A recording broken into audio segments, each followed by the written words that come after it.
It's Tuesday, December 11th. It is 4 a.m. in the East. Worries in the West Wing this morning. A source close to President Trump tells CNN he is concerned he could be impeached when Democrats take over the House. The source says the president is anxious, even though he is not certain it will happen. A separate source says White House aides believe collusion won't be the problem. The source says aides think the only issue that may stick is campaign finance violations stemming from hush payments to alleged Trump mistresses. A busy week ahead for the Trump defense team. This afternoon, former Trump campaign chairman Paul Manafort may face new charges or a harsher sentence for breaching his cooperation agreement with special counsel Robert Mueller. Also, former National Security Advisor Michael Flynn files a draft sentencing memo seeking no jail time. Tomorrow, Michael Cohen faces sentencing in New York. Alleged Russian agent Maria Butina has a change of plea hearing. More on that in a moment. On Friday, prosecutors replied to Michael Flynn's sentencing request, and finally a mystery, a sealed grand jury hearing apparently related to a dispute between special counsel Mueller and a witness. And that's all we know. For those keeping score at home, we now count at least 16 Trump associates who had contacts with Russians during the campaign or the transition. According to public information, everyone on this list denies colluding with Russia in any way. A source telling CNN accused Russian spy Maria Butina has reached a plea deal and is now cooperating with federal prosecutors. The 33-year-old used connections she built with the National Rifle Association to work her way into the 2016 election campaign. She was photographed with GOP presidential hopefuls, even lobbed a question at then-candidate Trump at a 2015 conservative event. Do you want to continue the politics of sanctions that are damaging of both economy, or you have any other ideas? I believe I would get along very nicely with Putin, okay? And I mean where we have the strength. CNN's Sarah Murray has details on Butina and her plea agreement. Good morning, Dave and Christine. Maria Butina, the accused Russian spy who cozied up to the National Rifle Association, is now cooperating with federal prosecutors, a source tells CNN. Now, that's part of a plea deal. This deal is not final. It won't be until she appears in court on Wednesday. They introduce that plea, and the judge accepts it. But it means she's poised to plead guilty on at least one of the charges she's facing. Now, prosecutors had cast her as someone who came to the U.S. and began ingratiating herself with U.S. political groups in order to advance Russian interests. Our understanding from a source is that she's cooperating on a couple things. First is, of course, her contacts with the Russians, who she was in touch with, who her handlers were, what they wanted to know, and what she provided them. But she's also providing information about another. He is purposely injecting false information into the national conversation. 14 statements made by the president immediately qualified for this list, including his false assertion that the U.S. has started building a border wall. According to the Post, he repeated the claim 86 times in the 7 months before the midterm elections, and also repeating that Mexico will indeed pay for said wall. Yeah, I haven't heard that lately. Yes. I have not heard that lately, Mexico paying for the wall, but that's what he certainly promised. A whole new category inspired by himself, that he's the only one who lives that. A legacy, if you will. All right, leaders of Britain and France facing crises of their own. Protests continuing in Paris, even after French President Macron offered concessions. And Theresa May facing backlash for suspending the Brexit vote. We go live to London. In Britain, Parliament set to hold an emergency debate after Prime Minister Theresa May announced her government will postpone a vote on its Brexit deal. That vote had been scheduled to take place today. It is clear that while there is broad support for many of the key aspects of the deal, if we went ahead and held the vote tomorrow, the deal would be rejected by a significant margin. May has started frantic diplomacy with EU leaders trying to get assurances on specifics of the deal. Today, she meets with German Chancellor Angela Merkel and Dutch Prime Minister Mark Rutte. CNN's Nina Dos Santos joining us live outside Parliament, 9:15 a.m. there in London. Nina, good morning to you. What in the world is ahead today? Good morning, Dave. Well, we saw pretty rancorous scenes here in Westminster yesterday, and today the Prime Minister, as you pointed out, is actually in the European continent, engaging in that furious round of pressing the flesh, trying to get the Europeans on her side. As you said, she's meeting with the Dutch Prime Minister. In fact, that meeting's already taken place. Then on to the main power broker of Europe, which is, of course, Germany. And hopefully she's going to close out the day by meeting the key figures in the European Union, Jean-Claude Juncker, which runs the Commission, the executive arm of the EU, the legislative body there, and also later on with the European Council head Donald Tusk. Back here, in the meantime, MPs, particularly on the opposition side of the aisle, are furious that Theresa May has decided, after so much time in the run-up to this vote that was set to take place today, to just scrap the parliamentary timetable unilaterally, and that is why Jeremy Corbyn has been granted this emergency debate that's set to take place in the House of Commons in about 2 hours from now. The Scottish National Party, which of course is very pro-EU, very anti-Brexit, has actually challenged the leader of the opposition, Jeremy Corbyn, to mount a no-confidence vote in the British Prime Minister. At the moment, that doesn't seem likely to happen because it's not likely that they would win it, but it gives you an idea of how concerned MPs are here with how the Brexit process is being handled. And as yet, we don't know whether Theresa May will come back with enough assurances for the House on the issue of the Irish border. And we also don't know when she's going to call that vote. Will it be the end of this year, or maybe even kicked into the long grass of next year? Who knows, Dave? Very few options for her. Nina Dos Santos live for us in London this morning. Thanks. And all of this just craziness for the stock market. You know, U.S. stocks tumbled on Monday morning after Prime Minister Theresa May said she would delay that crucial vote on her Brexit deal. The Dow fell as much as 508 points. That's 2%, dropping below 24,000 for the first time since late June. But then stocks staged a recovery later in the day, led by Apple. The Dow closed 34 points higher. The S&P 500 closed up a fraction. The Nasdaq closed up close to 1%. The Brexit chaos reinforces one of Wall Street's biggest fears: slowing global growth.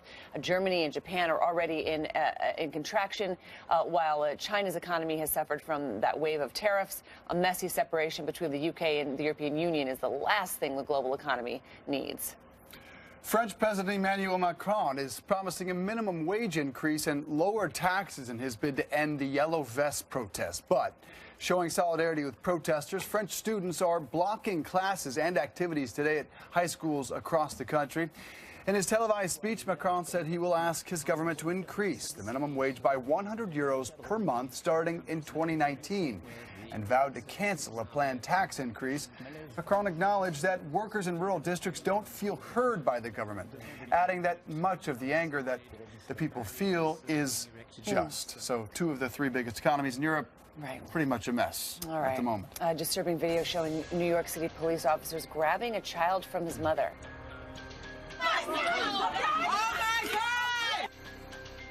What led to this chaotic scene? Next. In the special counsel investigation, why we're told President Trump now sees impeachment as a real possibility. An accused Russian agent who cozied up to the NRA now pleading guilty. What information she's ready to share with investigators. My life changed over the last 24 hours when Nick Ayers decided not to do it. New names emerge in the search for President Trump's next chief of staff. Why a source tells us the president is, quote, pissed off about the whole situation. The government is in disarray, and the fault for that lies solely at the door of this shambolic government.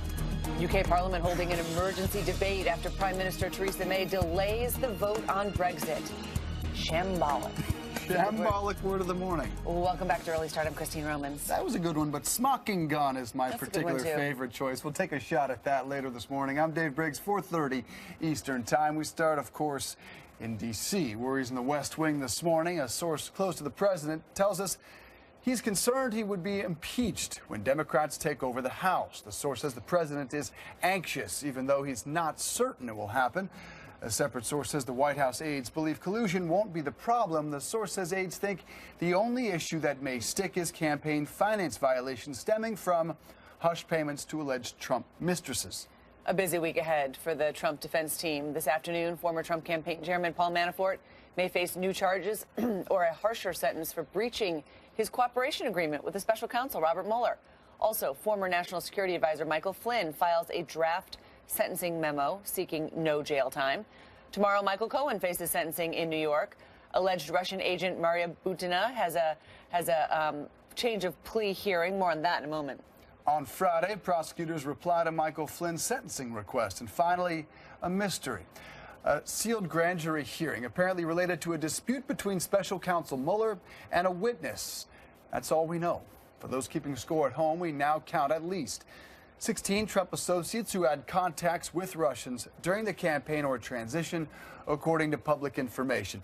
Everyone on this list denies colluding with Russia in any way. Right, a source tells CNN accused Russian spy Maria Butina has reached a plea deal and is now cooperating with federal prosecutors. The 30-year-old used connections she built with the National Rifle Association to work her way into the 2016 election campaign. She was photographed with GOP presidential hopefuls and even lobbed a question at then-candidate Trump at a 2015 conservative event.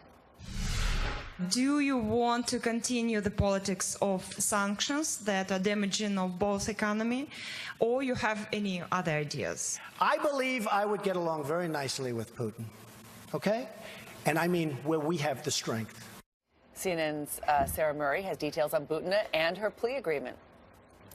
Good morning, Dave and Christine. Maria Butina, the accused Russian spy who cozied up to the National Rifle Association, is now cooperating with federal prosecutors, a source tells CNN.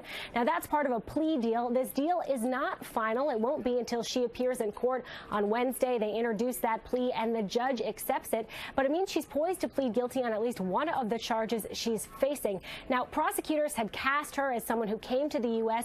and began ingratiating herself with U.S. political groups in order to advance Russian interests. Our understanding from a source is that she's cooperating on a couple things. First is, of course, her contacts with the Russians, who she was in touch with, who her handlers were, what they wanted to know, and what she provided them. But she's also providing information about another American, her boyfriend, Paul Erickson. They want to know what his role was in her plot here in Washington, and they also might want to know information about a separate fraud investigation into him in South Dakota. Maria Butina was arrested in July. She's been in jail ever since. And normally in cases like this, you are sent back to your home country. In this case, it would be Russia, although that could be a little bit awkward now that she's cooperating. Back to you guys. All right, Sarah Murray, thanks. President Trump caught in a squeeze with 3 weeks to find a new chief of staff and no clear frontrunner. Multiple sources familiar with the president's mood tell CNN he is, quote, super pissed at the way the effort to replace John Kelly is going. His only initial pick, Nick Ayers, ultimately has said no to this job. The current list of candidates looks like this, though it is constantly in fluctuation. A source tells CNN President Trump has questioned one of those on the list, David Bossie, about his time in the House during the Clinton impeachment. The source says Bossie advised the president to go as partisan as possible to survive. Another leading contender, Representative Mark Meadows, is chairman of the hard-right House Freedom Caucus and has expertise on how House oversight works. He says he hasn't spoken yet to the president about the job. So it sounds like if you were offered the job, you would say yes. Well, listen, there's a whole lot. You don't answer a question before it's asked, but I can say this, that because it's an honor, certainly I'm favorably inclined to at least have a discussion with the president. CNN's Caitlin Collins has more from the White House. Well, Dave and Christine, President Trump is very much scrambling to find someone to replace John Kelly as his chief of staff now that his top contender, Vice President Mike Pence's chief of staff, Nick Ayers, has bowed out of the running because he and President Trump could not come to an agreement on the timing. President Trump wanted him to commit to 2 years, but he told President Trump that he had this desire to move back to his home state of Georgia and would only agree to do the job on a temporary basis, and now he is no longer seen as an option for that job. That is leading President Trump to embark on this frantic hunt for someone else to take that place, because unlike what President Trump has done in the past, where he's had 2 people up for consideration for a job, he only had Nick Ayers in his mind as taking over for John Kelly and did not think that he was going to turn down the job the way he did. So it's this very fluid list. White House officials are cautioning that nothing is final, but we do have Congressman Mark Meadows at the top of that list, also the U.S. Trade Rep Robert Lighthizer, and even the Treasury Secretary Steven Mnuchin are also on that list, along with a few others whose names have been floated not only in the past during discussions about John Kelly's job, but are now being brought up again. Of course, John Kelly has been seen at the White House. He was at work in his office on Monday, but people at the White House say that they are very aware they've only got 3 weeks left to find a new chief of staff. Dave and Christine? Yeah, it's Steven Mnuchin and Robert Lighthizer. I mean, they're negotiating with the Chinese right now on trade, so it's hard to imagine them leaving those jobs to be the chief of staff. President Trump will meet with Senate Minority Leader Chuck Schumer and House Speaker-designate Nancy Pelosi later this morning at the White House. Democrats, Republicans, and the White House have until December 21st to reach a budget deal and avert a partial government shutdown. But talks are deadlocked over funding for a border wall. Democratic leaders plan to offer $1.3 billion, far short of the $5 billion the president wants to fund the wall, and down even from the $1.6 billion Dems offered earlier. In a joint statement, Pelosi and Schumer said this holiday season the president knows full well that his wall proposal does not have the votes to pass the House and Senate and should not be an obstacle to a bipartisan agreement. Democratic leaders say the country can't afford what they are branding a Trump shutdown at this time. A bipartisan group of former senators calling on current members of the Senate to defend democracy. They warn the U.S. is entering a dangerous period with the Mueller Russia probe nearing an end and House investigations of the president likely to ramp up in the new year. The 44 ex-senators write on a Washington Post op-ed at other critical moments in our history when constitutional crises have threatened our foundations. It has been the Senate that has stood in defense of our democracy. We urge current and future senators to be steadfast and zealous guardians of our democracy by ensuring that partisanship or self-interest not replace national interest. The list of former senators includes 32 Democrats, 10 Republicans, 2 independents. All right, Maine Republican Senator Susan Collins says she feels vindicated by Justice Brett Kavanaugh's vote in a case related to Planned Parenthood. Collins cast one of the decisive votes in favor of Kavanaugh's Supreme Court confirmation. At issue yesterday was whether Kansas and Louisiana could terminate Medicaid contracts with Planned Parenthood clinics. The clinics offer preventive care like cancer screening and birth control to low-income women. Collins says Justice Kavanaugh joined with liberal members of the court. It shows what I said about him all along, about his respect for precedent, and I'm very pleased that he's shown it so early. Still, progressives who opposed Kavanaugh and support abortion rights say Collins' confidence is misplaced because the case did not touch squarely on Roe v. Wade. The Washington Post team of fact-checkers introducing the, quote, bottomless Pinocchio rating for politicians who repeat a false claim over and over. They have not identified any current elected official who meets that standard other than President Trump.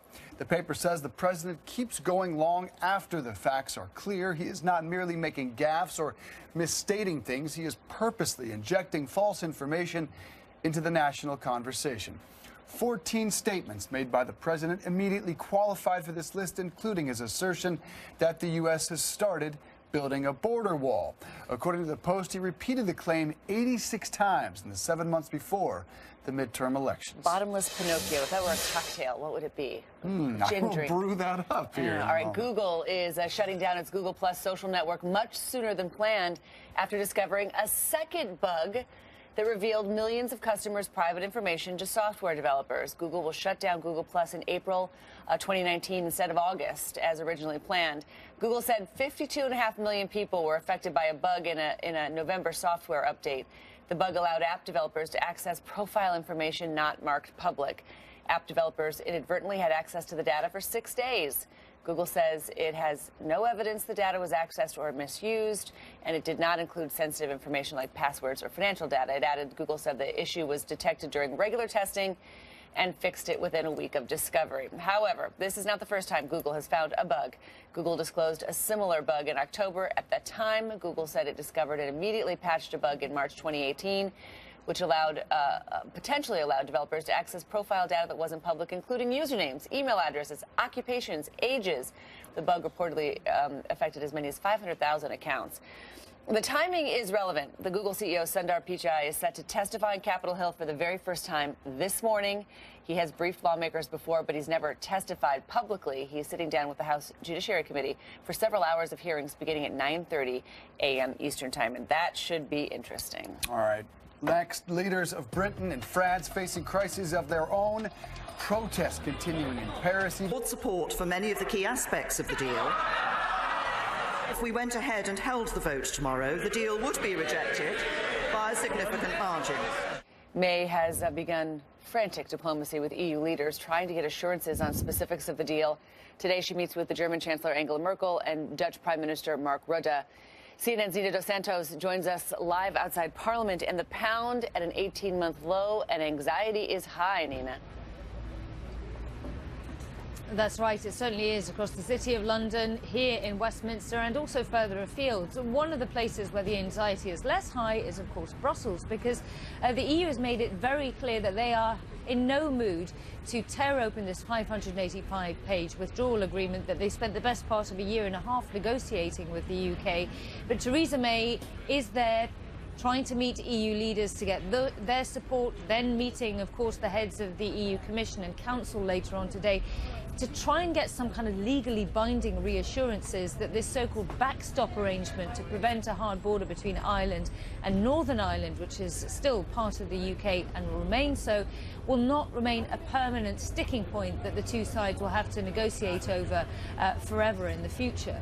It's unlikely that the EU is going to give her the legally binding assurances that she can then sell to the House of Parliament, but a lot of this is also political theatre. And speaking of the political theatre that's going to be taking place in an hour and a half's time, we've got the leader of the opposition, Jeremy Corbyn, having been granted an emergency debate in the House of Commons by the Speaker, because the opposition parties are actually furious at the moment that they have been robbed of the opportunity of trying to vote down Theresa May's deal.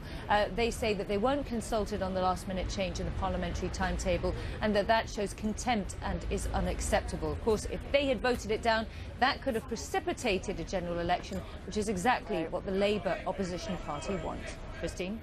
Dramatic, complicated, and with huge ramifications here. Thank you so much, Dino Dos Santos, for us in front of Parliament in London.